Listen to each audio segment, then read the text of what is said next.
வணக்கம் நண்பர்களே, Tamil time central மேலும் செய்திகளுக்கு நம்ம சேனல் லைக் பண்ணுங்க, ஷேர் பண்ணுங்க, சப்ஸ்கிரைப் பண்ணுங்க, பக்கத்தில் உள்ள பெல் ஐக்கனையும் பிரஸ் பண்ணிடுங்க. இப்போ எந்த ஒரு காலமா இருந்தாலும் சரி, கருப்பா இருக்கிறவங்கள ஒரு மாதிரி தான் இந்த சமுதாயம் பார்க்கும். அதுக்குன்னு சொல்லிட்டு ரொம்ப பேடா அக்லியெல்லாம் பார்க்க மாட்டாங்க. அவங்களுடைய நிறத்தை கொஞ்சம் தாழ்த்தி தான் பார்ப்பாங்க. அதே மாதிரி அதனால பிளாக்கா இருக்கிறவங்களுக்கும் ஒரு இன்ஃபீரியாரிட்டி காம்ப்ளெக்ஸ் இருக்கும். ஏன்னா நம்ம கலர் கம்மியா இருக்கோமே, நம்ம டஸ்கி ஷேட்ல இருக்கோமே, கொஞ்சம் கலர் கூடுதலா இருந்திருக்கலாமே அப்படின்னு சொல்லிட்டு நிறைய பேர் யோசிப்பாங்க. பாய்ஸ் அதை பத்தி கவலைப்படுறது கிடையாது, ஆனா கேர்ள்ஸ் ரொம்ப கவலைப்படுவாங்க. என் வீட்லயே கூட சொல்லி சொல்லி அவங்கள கஷ்டப்படுத்துவாங்க.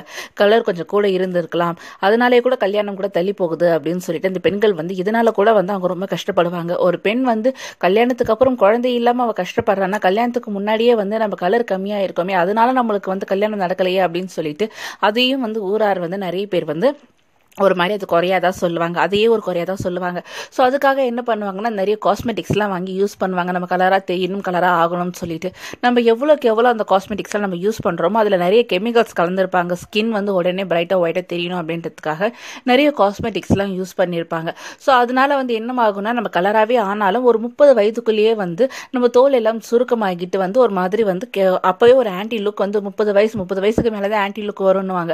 ஆனால் ஒரு 25 வயசுக்கு மேலே நம்மளுக்கு கல்யாணம் ஆயிடுச்சு அப்படி சந்தோஷப்பட்டுக்கலாம். ஆனா ஒரு 27 30 வயசுக்குள்ளேயே அந்த முகம் எல்லாம் சுருங்கி, கன்னங்கள் எல்லாம் சுருங்கி போயிடும், தோல் எல்லாம் சுருங்கி அந்த ஆன்டி லுக் தானா வந்துடும். ஸோ அதுக்கு அதையெல்லாம் அப்படி நம்ம காஸ்மெட்டிக்ஸ் யூஸ் பண்றதுக்கு பதிலாக நம்ம நேச்சுரலா என்னெல்லாம் கிடைக்குதோ அதை வச்செல்லாம் யூஸ் பண்ணலாம்.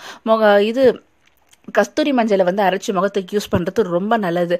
அதே மாதிரி நம்ம க்ரீம் நிறைய ஆர்டிஃபிஷியல் க்ரீம்ஸ் நிறைய யூஸ் பண்ணாமல் ஃபவுண்டேஷன் மட்டும் யூஸ் பண்ணிக்கிட்டாலே போதும். நம்ம ரொம்ப கெமிக்கல்ஸ் யூஸ் பண்ணாமல், நிறைய ஷேடோஸ் கொடுக்காம, நிறைய லேஸ் கோட்டிங் அடிக்காமல் முகத்துக்கு ஒரு கோட்டிங் ஃபவுண்டேஷன் மட்டும் போட்டால் கொஞ்சம் பரவாயில்ல. ஏன்னா நம்ம நிறைய நம்ம எப்படியும் நம்ம கெமிக்கல் தான் யூஸ் பண்ண போகிறோம் டிசைட் ஆகிடுச்சு.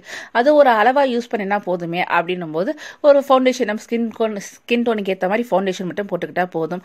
கண்ணுக்கு மை வைக்கிறோமா, அது ஒரு ஐடெக்ஸ் மையே ரொம்ப நல்லா இருக்கும்னுவாங்க. அதுக்கு காஜல் தனியாக, ஐலைனர் தனியா, ஐஷேடோ தனியான்னு சொல்லிட்டு இப்படி ரொம்ப அடிக்க வேண்டாம். ஏன்னா நம்ம அழகா இருக்கணும், நம்மளே நம்ம கண்ணாடியை பார்க்கும்போது நம்மளுக்கு தோணணும். அப்பதான் மற்றவங்களுக்கு நம்ம அழகா தெரியும். நம்ம மனசு சுத்தமா இருந்தாதான் முகம் தானாவே அழகா பளிச்சுன்னு இருக்கும். நம்ம சந்தோஷமா இருந்தாதான் முகம் பிரைட்டா தெரியும் அப்படின்னு சொல்லுவாங்க. அப்ப தானா ஒரு அழகு வந்துடும்.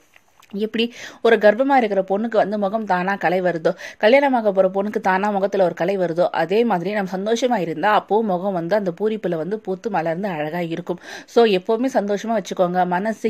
மனசை ரொம்ப தூய்மையாகவும், அதை ரொம்ப எப்பவுமே ஒரு புத்துணர்வோடு வச்சுக்கிட்டீங்கன்னா முகம் கண்டிப்பா மலர்ச்சியா தெரியும். அதுக்கு மேக்கப் எல்லாம் தேவைப்படாது. அதுக்கப்புறமா நேச்சுரல் இன்க்ரீடியன்ஸ் இருக்கிற மாதிரி நிறைய யூஸ் பண்ணலாம். மஞ்சள் யூஸ் பண்ணலாம். அதுக்கப்புறம் வேற என்னெல்லாம் யூஸ் பண்ணலாம் அப்படின்னு பார்த்தீங்கன்னா, ஒயிட் பவுடர்ஸ் யூஸ் பண்ணால் அப்படியே பொங்கலுக்கு வெளியடிச்ச மாதிரி ரொம்ப பளிச்சுன்னு தெரியும். அதுக்கு பதிலாக ஒரு மாதிரி காம்பேக்ட் மாதிரி ஏதாவது ட்ரை பண்ணலாம். ரோஸ் பவுடர் மாதிரி, அது ஒரு சாண்டில் கலரில் வரும் பவுடர்ஸ், அந்த மாதிரி பவுடர்ஸ்லாம் யூஸ் பண்ணிங்கன்னா முகம் கொஞ்சம் கரெக்டாக தெரியும். நீங்கள் ஒயிட் பவுடர்ஸ் யூஸ் பண்ணிங்கன்னா ரொம்ப பளிர்னு தெரியும். இந்த மாதிரியான இதெல்லாம் நீங்கள் ஃபாலோ பண்ணிங்கன்னா கண்டிப்பாக கருப்பாக இருந்தாலும் பரவாயில்ல, அதுவும் ஒரு அழகுன்னு உங்களுக்கு தானாக புரிய ஆரம்பிச்சிடும். இந்த பதிவு பற்றின உங்கள் கருத்துக்களை நீங்க கமெண்ட் செக்ஷன்ல தெரிவிக்கலாம்.